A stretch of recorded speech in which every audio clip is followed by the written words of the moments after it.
Hello everybody, అందరికీ నమస్కారం. యూజువల్గా ఒక డాక్టరు ఎందుకైనా మంచిది ఒక ఏజ్ లిమిట్ దాటిన తర్వాత కొన్ని టెస్టులు చేయించుకుంటే మీ వెల్బీయింగ్ కోసం ఇది చాలా అవసరము. ఇన్ఫ్యాక్ట్ ఒక ప్రాబ్లం వచ్చాక దాని రిలేటెడ్ టెస్టులు చేయించుకొని అప్పుడు ప్యానిక్ ఫీల్ అవ్వకుండా మెయింటెనెన్స్లో 30+లోనో 40+లోనో ఒక సెట్ ఆఫ్ హెల్త్ టెస్టులు చేయించుకుంటూ ఉంటే అది డెఫినెట్లీ చాలా హెల్ప్ అవుతుంది అని చెప్పారే అనుకోండి. వాళ్ళు అలాగే చెప్తారులే డాక్టర్లు, వాళ్ళదేం పోయింది, ఊరికనే ఎందుకు చేయించుకోవాలి టెస్టులు, అనవసరంగా లేనిపోనివి ఉన్నవి లేనివి ఆ టెస్టుల్లో బయటపడితే అప్పుడు భయపడి చావాలి, ఎందుకు వచ్చింది మేము చేయించుకోమని అంటూ ఉంటారు. కానీ నిజానికి అలాంటి వాళ్ళల్లో కొంతమందికి ఏదన్నా ఒకటి డయాగ్నోజ్ అయిందనుకోండి, చేతులు కాలాక ఆకులు పట్టుకొని కూడా యూజ్ ఉండలేకపోయిన సిచ్యువేషన్స్ కూడా బోలెడు ఉంటాయి. వీటి గురించి కాస్త డీటెయిల్గా మాట్లాడుకుందాం. మిమ్మల్ని భయపెట్టాలనో లేకపోతే ఎక్కువగా ప్యానిక్ ఫీల్ చేయాలనో కాదు, but let us know how this will help. You know last మినిట్లో మనం పొరపాటున అయ్యో ముందర చేసి ఉండాల్సిందే ఈ పని అని అనుకునేలాంటి కొన్ని సిచ్యువేషన్స్ని డిస్కస్ చేద్దాం. బికాజ్ ఆయన క్లినిక్లో ఆయన ప్రాక్టీస్లో చాలా మందిని పేషెంట్స్ని చూస్తూ ఉంటారు కదా. So let us here through him. మనతో పాటు ప్రముఖ గ్యాస్ట్రోఎంట్రాలజిస్ట్ ఉన్నారు, డాక్టర్ రవికాంత్ గారు. ఆయనతో మాట్లాడతాం. సార్ నమస్తే. నేను చెప్పింది కరెక్టేనా సార్? కరెక్టే. చెప్పండి సార్, మీ ఎక్స్పీరియన్స్లో కొన్ని సిచ్యువేషన్స్ షేర్ చేసుకోండి సార్. ఇప్పుడు యాక్చువల్గానండి కొన్ని హెల్త్ చెకప్స్ అన్నీ ఉంటాయి. సో ఒక 45 ఏళ్ళు 50 ఏళ్ళు దాటిన తర్వాత కొన్ని టెస్టులు రెగ్యులర్గా చేసుకుంటే మంచిది అనేది ఉంటుంది. సో 2 రకాల పద్ధతులు ఉన్నాయండి. కొంతమంది చాలా జాగ్రత్త పరులు ఉంటారు, సంవత్సరానికి ఒకసారి వెళ్ళిపోతారు, సరే అన్ని టెస్టులు చేసేయండి, ఏవేవి అవసరమో అన్నీ చేయించేసేయండి, అన్నీ చేయించేసుకున్నానని చెప్తారు, మళ్ళీ హ్యాపీగా వచ్చి మొత్తం చెకప్ చేయించేసుకున్నానని హ్యాపీగా ఉండేవాళ్ళు ఉంటారు. అన్నీ నార్మలే ఉన్నాయి. యూజువల్గా 100 మంది చేస్తే 99.9% అన్నీ నార్మలే ఉంటాయి. ఎందుకు? ఆయనకేం జబ్బు వచ్చేయాలి, అట్లా జనరల్ చెకప్కి వెళ్ళారు కాబట్టి జనరల్ చెకప్లో యూజువల్గా ఏమి పెద్ద తేడాలు ఉండవు. చిన్న చిన్న తేడాలు ఉంటే వాటిని అన్నీ మనం ఎక్కువ పట్టించుకోవాల్సిన అవసరం కూడా ఉండదు. మనం నా హైట్కి నేను 78 కేజీలు ఉండాలనుకోండి, 79 ఉంటే రిపోర్ట్ అబ్నార్మల్ కింద లెక్క. కానీ దానికి విలువ ఉందా? విలువ లేదు. అదే నేను 150 కేజీలు ఉంటే that is something difference. So 2 abnormal రిపోర్ట్సే. మీకు అర్థమైందా? అర్థమైంది. అసలు వెయిట్ అనేది నార్మల్ 78 అనుకోండి, నేను 79 ఉంటే అబ్నార్మల్ రిపోర్ట్, రెడ్ మార్క్ లో రావచ్చు. అది 150 ఉన్న రెడ్ మార్క్ వస్తుంది. దీనికి దానికి 2 అబ్నార్మల్ అనుకుని ఏడుస్తూ కూర్చుంటే, ఇప్పుడు వెయిట్ అంటే 78కి 79 ఉన్నా ఏం పర్లేదని మీ అందరికి తెలుసు. అదే కొలెస్ట్రాల్ 100 ఉండాలి, 110 ఉంది అనుకోండి, అది రెడ్ ఫ్లాగ్ లో వస్తుంది. ఎల్డిఎల్ కొలెస్ట్రాల్ 100 ఉండాల్సింది 110 ఉంది అనుకోండి, రెడ్ ఫ్లాగ్ లో వస్తుంది. అయ్యి బాబాయ్ అని బెందలెత్తిపోకర్లా. సింపుల్ జాగ్రత్తలు చేసుకుంటే అట్లా, అరే ఏదో ఒకటి భయపడితే నా మనశ్శాంతి కోల్పోతానని చాలా మంది చేయించుకొని వాళ్ళు ఉంటారు. సో ఇలా నేను చెప్పినట్టు టైం టు టైం సంవత్సరానికి ఒకసారన్నా జనరల్ చెకప్ లా చేయించుకుందాం అని వచ్చేవాళ్ళు 100 మందిలో లెస్ దాన్ 10% ఉంటారండి, 5% ఉంటారు అనుకోండి. సో కానీ కొన్ని టెస్టులు 40 ఏళ్ళు 50 ఏళ్ళ తర్వాత ఎందుకు చేయాలనేది నేను చెప్తాను.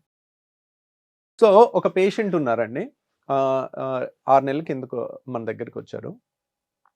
సో ఇప్పుడు ఎప్పుడు కూడా వాళ్ళ పనులు వాళ్ళ పిల్లలు వాళ్ళు ఎలా వాళ్ళ వెనకాలే పడతారు, కానీ వాళ్ళని వాళ్ళు ఒక్కోసారి పట్టించుకోరు అనమాట. సో ఒక 7-8 ఏళ్ళు వరకు ఏ టెస్ట్ చేయించుకోవాలా. సో మనకి ఊరికే ఫోన్ చేసి ఏదో కంప్లైంట్ చెప్తా ఉంటారు. సరే ఇక్కడ గ్యాస్ లాగా ఉంది, అక్కడ గ్యాస్ లాగా ఉంది, ఏదో ఒకటి ట్యాబ్లెట్ చెప్పండి అంటారు, ఏదో ఒకటి చెప్తాము. ఇట్లా కాదండి ఊరికే చేస్తున్నారు, ఫస్ట్ వెళ్ళి ఒక స్కానింగ్ చేయించుకుని రిపోర్ట్ పెట్టండి అని చెప్పాం. చెప్తే దాంట్లో 20 సెంటీమీటర్ల గడ్డ, ఇంత పెద్ద గడ్డ ఉంది. సో అదే అంటే ఒక 8 ఏళ్ళు నుంచి ఒక్క స్కాన్ చేయించలేదు. అల్ట్రాసౌండ్ స్కాన్, సౌండ్ వేవ్స్తో చేసే స్కాన్, ఒక్క సైడ్ ఎఫెక్ట్ లేదు. It is not CT scan. So ultrasound scan అనేది చేయించుకుంటే ఎంత అవుతుంది? మహా అయితే 1200. మనకి సంవత్సరానికి ఒకసారి చేయించుకున్న 40 ఏళ్ళు దాటిన తర్వాత, ఇప్పుడు 20 ఏళ్ళ వాళ్ళకి క్యాన్సర్ రావు కదా, 40, 50, 60 ఏళ్ళు దాటిన వాళ్ళకి యూజువల్గా వయసు ఎక్కువైన వాళ్ళకి క్యాన్సర్లు ఎక్కువ వస్తుంటాయి. సో క్యాన్సర్ అయ్యి ఉండొచ్చు, నాన్ క్యాన్సర్ అయ్యి ఉండొచ్చు. అంత పెద్ద గడ్డ అంతవరకు పెరిగే వరకు కూడా మనకు తెలియలేదు కదా. అదే ఇప్పుడు అంత పెద్ద గడ్డ తీయాలంటే పొట్టంతా కొయ్యాలి, లేదంటే అది అసలు ఏం గడ్డ, క్యాన్సర్ గడ్డ, నాన్ క్యాన్సర్ గడ్డ, క్యాన్సర్ గడ్డ అనేది మళ్ళీ ఇంకా ఫర్దర్ టెస్టులు చేసి చూస్తాం. సో మనకి అంత పెద్ద దాన్ని హ్యాండిల్ చేయటం కూడా కష్టం కదా. ఇప్పుడు రియల్గా ఏ ఫైనల్ స్టేజ్ క్యాన్సర్ అని వచ్చింది అనుకోండి, ఒకవేళ ఆపరేషన్ చేసి తీసినా ఒక్కోసారి కంప్లీట్గా క్యూర్ అవ్వచ్చు, క్యూర్ అవ్వకపోవచ్చు. మనకి సరే ఆపరేషన్ చేయించుకుంటాం, పెద్ద కోతన్నా చేయించుకుంటాం, కానీ క్యూర్ అవుతే అనే గ్యారంటీ అనేది ఉండదు. సో ఆ పేషెంట్కి ఏంటంటే అది క్యాన్సర్ అని వచ్చింది. అయ్యో! సో ఇప్పుడు చూడండి ఎంత అన్యాయం జరిగిపోయినట్టు. సింపుల్గా ఇప్పుడు ఒక రోజులో అయితే ఇంత గడ్డ ఫామ్ అవుతుంది కదా, 18 సెంటీమీటర్లు 30 సెంటీమీటర్ల గడ్డలు. సో అది ఫామ్ అవడానికి ఖచ్చితంగా స్లోగా ఒక 1 to 2 years పైన పట్టుద్ది. మనం ఇయర్లీ చెకప్లో చేసుకున్న అది 5 సెంటీమీటర్లు 10 సెంటీమీటర్లు ఉన్నప్పుడు చేసుకుంటే ఆపరేషన్ తేలికైపోను, ఫస్ట్ స్టేజ్లో కనపడను, క్యూర్ అయిపోను. సో అలాని నేను ఇంకా మరీ ఎక్స్ట్రీమ్గా వెళ్ళి సిటీ స్కాన్ చేయించేసుకుంటాను, ఎంఆర్ఐ స్కాన్ చేయించేసుకుంటాను, ఆ స్కాన్ చేయించేసుకుంటాను, ఈ స్కాన్ చేయించుకుంటాను, ఇలాంటి నాన్ సెన్స్ స్కాన్లన్నీ కూడా అవసరం లేదు. అవన్నీ కాస్ట్లీ టెస్ట్లు. ఇప్పుడు ఒక సిటీ స్కాన్ అంటే 8,000 అవుతుంది, ఒక ఎంఆర్ఐ స్కాన్ అంటే 8,000 అవుతుంది. అనవసరంగా మీరు డెసిషన్స్ తీసుకోకూడదు. జనరల్ చెకప్లో మామూలుగా ఏమి ఉంటాయంటే సిబిపి అంటే కంప్లీట్ బ్లడ్ పిక్చర్, అంటే మనకి రక్తం ఎంత ఉంది, ఎనీమియా ఉందా లేదా, రక్తహీనత ఎంతమంది లేడీస్కో ఉంటుందండి. వాళ్ళకి తెలీదు, నీరసం నీరసం నీరసం నీరసం అని కూర్చుంటారు. వాళ్ళకి 12, 13 బ్లడ్ ఉండాలి. 10 ఉంటుంది నార్మల్ అనుకుంటారు, 10 నార్మల్ కాదు, 12 ఉండాల్సిందే.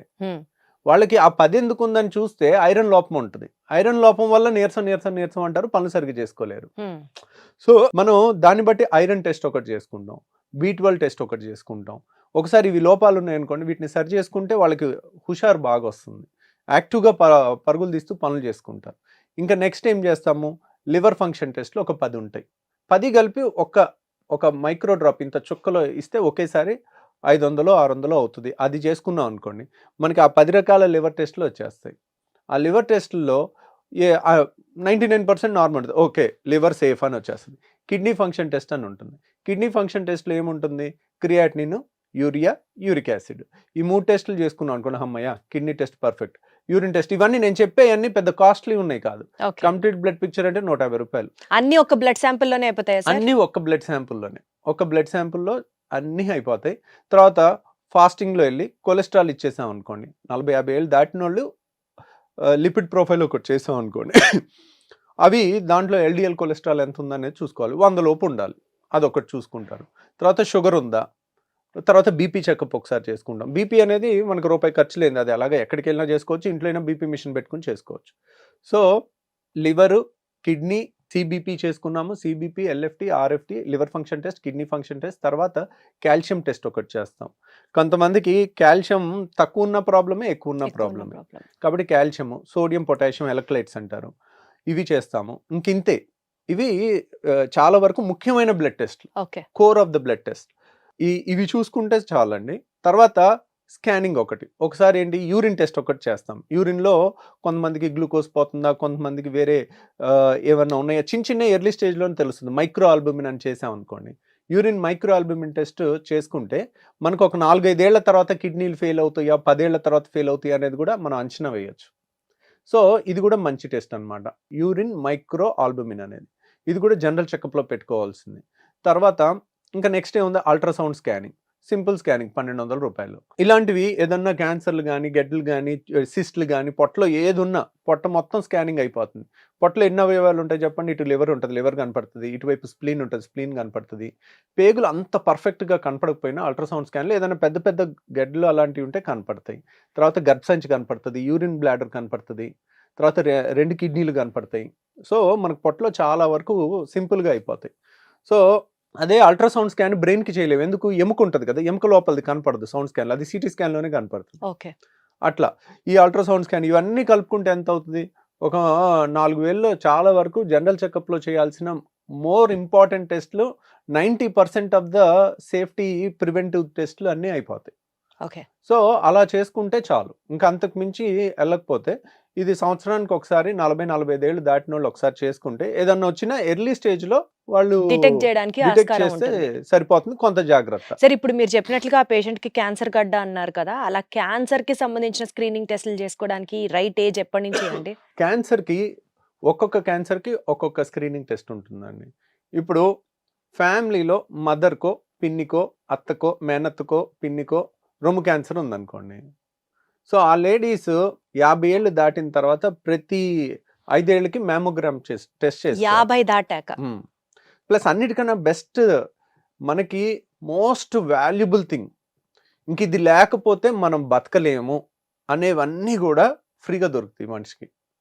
ఒకటి గాలి లేకపోతే మనం 8 నిమిషాల్లో చచ్చిపోతాం, ఫ్రీ. నీళ్లు లేకపోతే చచ్చిపోతాం, ఫ్రీ. ఫుడ్ అంత పెద్ద ఖర్చేం లేదు. సో అలాగే టెస్టుల్లో కూడా మోస్ట్ యూస్ఫుల్ టెస్టులు ఫ్రీయే ఉంటాయి. Weight free, BP free. So సింపుల్గా ఇలాంటివి తెలుసుకున్నారనుకో, ఇవి చిన్న టెస్ట్లు అని అనిపిస్తాయి, కానీ దే ఆర్ నాట్. మనకి ఏ ఖర్చు లేకుండా అందుతుండేసరికి దాని విలువ తెలియట్లేదు అంతే. కానీ మ్యామోగ్రామ్ అనేది ఒక్కోసారి 3,000 నుంచి 5,000 మధ్యలో అవుతుంది. డిజిటల్ మ్యామోగ్రామ్ 3D 2D అని రకరకాలు ఉన్నాయి. సో అదంత ఖర్చు కదండి. సింపుల్ థింగ్, స్నానం చేసేటప్పుడు సబ్బు చేత్తో బ్రెస్ట్ ఎగ్జామినేషన్ చేసుకుంటే ఏ చిన్న గెడ్డైనా కనపడుతుంది. వాళ్ళు రోజు అదొక పద్ధతిగా చేసుకున్నప్పుడు స్నానం చేసే టైంలో జస్ట్ సబ్బు చేతికి ఏ చిన్న రోజు చూసుకుంటున్నాం అనుకోండి, ఇదేంటి ఇన్నాళ్ళు లేదు, ఇదేదో ఇంత చిన్న బొడిపిలాగా తగులుతుంది, అది that is the best test to prevent breast cancer. అది ఎవరు చేయాలి? పేషెంట్ తనంతట తను చేసుకోవాలి. సో అలాంటిది ఏదన్నా చిన్నది కనపడింది అనుకోండి, వాళ్ళకి రోజు చేస్తుంటే వాళ్ళకి అర్థమైపోద్ది, ఓకే రోజు చూసుకుంటున్నాను, ఇక్కడేదో కొంచెం బొడిపిలాగా తగులుతుంది, ఇక్కడేదో లోపల గడ్డలా తగులుతుంది, ఏముందో ఒకసారి వెళ్ళి చూసుకుని వస్తాను. యూజువల్గా 40 ఏళ్ళ లోపల క్యాన్సర్లు చాలా అరుదండి. ఇంకా మనం అట్లా భయపడుతూ ఉన్నాం అనుకోండి, పుట్టిన బిడ్డకు కూడా క్యాన్సర్ వస్తాయని టెస్టులు చేయలేం కదా. There should be some rational. భయపడటానికి కానీ జాగ్రత్త తీసుకోవటానికి కూడా మూర్ఖంగా చేయకూడదు. కాబట్టి ఈ సెల్ఫ్ బ్రెస్ట్ ఎగ్జామినేషన్ అనేది ఇన్ఎక్స్పెన్సివ్ టెస్ట్. తర్వాత లేడీస్లో అతి సాధారణంగా వచ్చే రెండో cancer cervix cancer, uterine cervix cancer.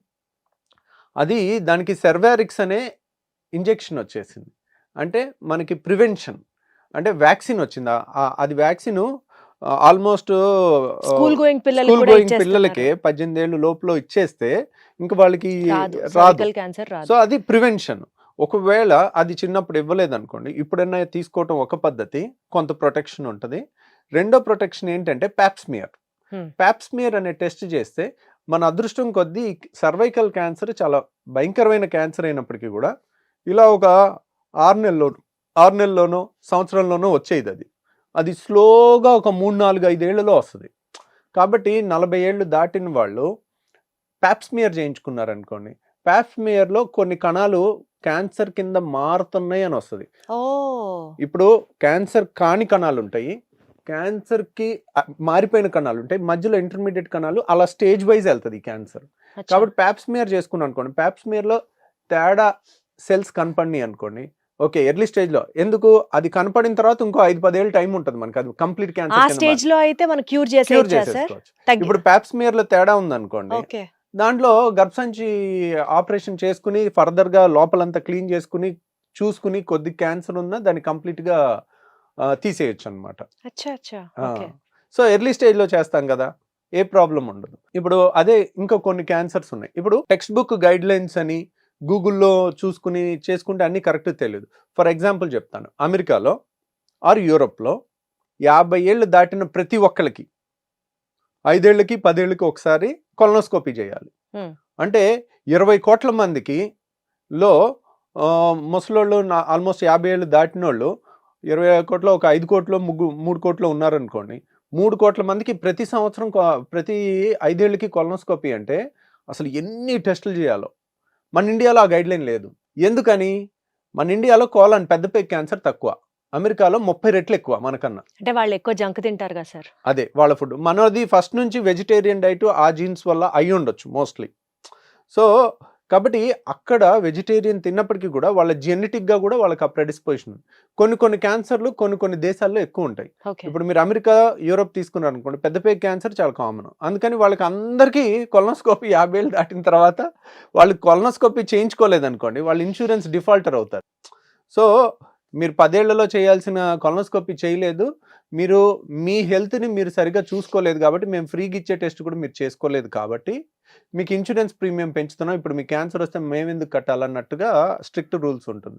అందరూ ఖచ్చితంగా చేయించుకుంటారు ఇండియాలో, ఎందుకంటే తక్కువ కాబట్టి మనకు అది అవసరం లేదు పెద్దపై క్యాన్సర్. మిగిలింది ఏమిటి? అల్ట్రాసౌండ్ స్కాన్ చేస్తే ఆ 1200 రూపాయల్లో మనకు అన్నీ అయిపోతాయి. మెజారిటీ ఇప్పుడు గర్భసంచి కనపడుతుంది, గర్భసంచిలో ఏదన్నా గడ్డ ఉన్నా, సిస్టులు ఉన్నా, ఇంకా లివర్లో ఏదన్నా ఉన్నా చాలా వరకు కనపడతాయి అన్నమాట. తర్వాత ఇంకేదైనా గ్యాస్ ట్రబుల్ లాంటిది ఉంటే ఎండోస్కోపీ చేసుకుంటాం, లేకపోతే అది కూడా అవసరం లేదు. సార్ హార్ట్ అటాక్ రిలేటెడ్ టెస్ట్లు ఏమైనా స్క్రీనింగ్ ఉంటాయా?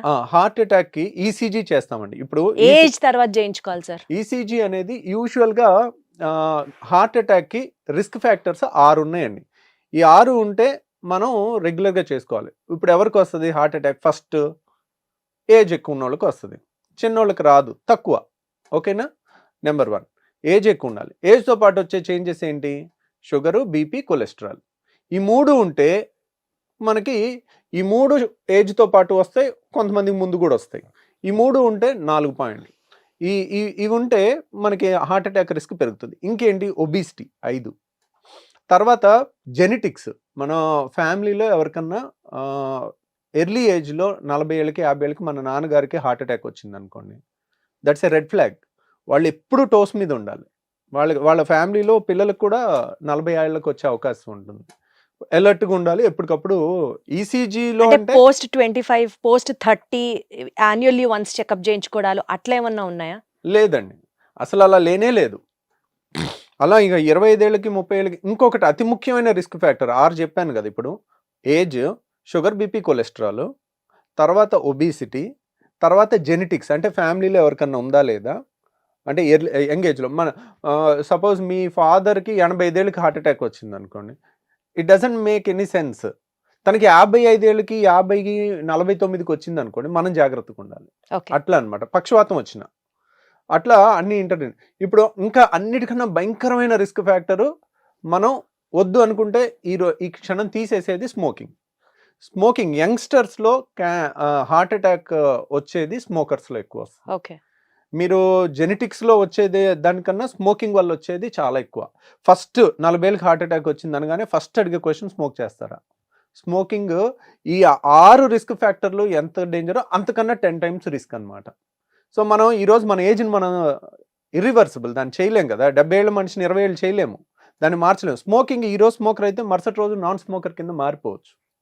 సో హార్ట్ అటాక్ రాకుండా ఉండాలంటే ఫస్ట్ స్మోకింగ్ ఆపేయాలి. మిగిలిన మన చేతిలో. ఇంకా కొలెస్ట్రాల్ మరీ 200 ఉందనుకోండి, ఎల్డిఎల్ కొలెస్ట్రాల్ 100 ఉండాలి, 200 ఉందనుకోండి, కొలెస్ట్రాల్ ట్యాబ్లెట్ ఒకటి వాడుకుంటే తగ్గుద్ది. ఈ టాపిక్ మళ్ళీ ఒక ఫుల్ టాపిక్ అవుద్ది. అసలు కొలెస్ట్రాల్కి ట్యాబ్లెట్ వాడాలా వాడకూడదా, వాడటం వల్ల నష్టమా లాభమా అనేది అది సెపరేట్ టాపిక్ అవుద్ది, అది మళ్ళీ మాట్లాడుకుందాం. తర్వాత ఇంకా హార్ట్ చెకప్ అంటారా, ఈసీజీ ఒకటి చేస్తారు, ట్రెడ్మిల్ చేస్తారు. ట్రెడ్మిల్ అంటే ఏంటి? బాగా పరిగెట్టించి అప్పుడు ఈసీజీ చేస్తారు. మామూలు ఈసీజీలో హార్ట్ అటాక్ వచ్చిన తర్వాత చేంజెస్ కనపడతాయి.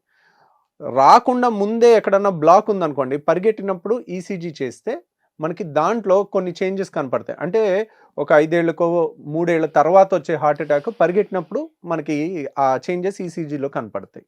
అది ట్రెడ్మిల్ టెస్ట్. ఎకో అంటారు. ఎకో అంటే హార్ట్కి మామూలు స్కానింగ్ చేస్తాం. ఇవి కూడా పెద్ద ఖర్చు కాదు. ఈ ఎకో, టీఎంటీ ఇవన్నీ కూడా 1500 అయిపోతాయి. ఎనీ గుండె డాక్టర్కి వెళ్ళి 50 ఏళ్ళ తర్వాత ఒకసారి చేయించుకున్నాను, మళ్ళీ అన్ని టెస్టులు బాగున్నాయి, జనరల్ చెకప్ అన్నీ చేయించుకున్నాను, అన్నీ బాగున్నాయి, కొలెస్ట్రాల్ బాగున్నాయి, బీపీ బాగుంది, షుగర్ బాగుంది, మళ్ళీ 1 సంవత్సరం తర్వాత ఈ జనరల్ చెకప్ చేసుకోవచ్చు. హార్ట్ చెకప్ 4-5 ఏళ్ళకో 3 ఏళ్ళకో అట్లా కంప్లైంట్. అంటే రఫ్ గా సార్ ఇప్పుడు మీరు చెప్పిన టెస్ట్లు అన్ని ఫుల్ బాడీ చెకప్, హార్ట్ ఏంటి, కిడ్నీ ఏంటి, పొట్ట ఏంటి, అంతా ఒక 10,000 బడ్జెట్ లో అయిపోతుందా సంవత్సరానికి? 10,000 బడ్జెట్లో అయిపోద్దండి. ఇంకా తక్కువలో కూడా అయిపోద్ది, మన ఆఫర్స్ చూసుకుని అలా చూసుకుని. ఇప్పుడు కొంతమంది మనీ పెట్టుకోలేరు అనుకోండి, మన హాస్పిటల్లో శుక్రవారం స్కానింగ్లు ఆల్మోస్ట్ మనం ఫ్రీగా చేస్తాము ఒక 10 మందికి. ఎందుకంటే శుక్రవారం నాకు వేరే సర్జరీస్ వరకే పెట్టుకుంటాను, ఓపీ చూడను కాబట్టి మనకు కొంత ఫ్రీ టైం ఉంటుంది స్కానింగ్కి. కాబట్టి ఒక 10 మందికి మనం ఎవ్రీ శుక్రవారం మనం ఫ్రీగా చేస్తాం. కాబట్టి అది ముందే మీరు బుక్ చేసుకుంటే ఉపయోగపడుతుంది. మనకు అక్కడే 1200 కలిసినట్టు. రియల్గా ఆ 1200 కూడా మ్యాటర్ అయిన వాళ్ళకి అది ఫ్రీ, చాలా హెల్ప్ అవుతుంది. సో ఎందుకండి 10,000 మనవి కాదు అనుకుంటే లైఫ్ లాంగ్ హ్యాపీగా ఉండొచ్చు. లాస్ట్ మినిట్లో అమ్మ బాబోయ్ ఇది మనం ముందరే తెలుసుకొని ఉంటే బాగుండు అన్న ఒక రిగ్రెట్ లేకుండా, ఒకవేళ ఏం ఉండకూడదు బట్ ఏమన్నా ఉన్నా there is every possibility to cure it if it is in the earlier stage. ఇంకొకటి కూడా అండి, ఇప్పుడు 10,000 కూడా ఎక్కువ అండి. అందరూ 10,000 పెట్టుకోలేకపోవచ్చు సంవత్సరానికి ఒకసారి. ఇప్పుడు 15,000 జీతం ఉన్నోళ్ళు ఎక్కడ పెట్టుకుంటారు వాళ్ళ అమ్మా నాన్నకి చేయించాలంటే? కాబట్టి ఇఫ్ యు ఆర్ రెడీ, మనకి ఈ ముఖ్యమైన టెస్టులు అన్నీ కూడా ఇప్పుడు అనుకున్నవన్నీ కూడా 4,500 లోపల కూడా చేయొచ్చు. ప్యాకేజ్ లాగా మన హాస్పిటల్లో పెట్టాం, కావాలంటే అంతలో కూడా చేసేసుకోండి, ముఖ్యమైన అన్ని టెస్టులు కవర్ అయ్యేటట్టు. ఎవరన్నా కావాలనుకుంటే ఆ 4,500 లోపలనే ఇవన్నీ కూడా మనం ప్యాకేజీలో పెట్టుకుని చేసుకోవచ్చు. Got it sir. దానికన్నా ఒక్కటి మీరు గుర్తుంచుకోవాల్సింది prevention is better than cure అన్నది ఉంది కాబట్టి ముందరగానే తెలుసుకుంటే it is always safe rather than late అయిపోయింది అయ్యో ఇప్పుడు ఎందుకు అని అనుకునే బదులు. Thank you so much sir. Thank you అండి.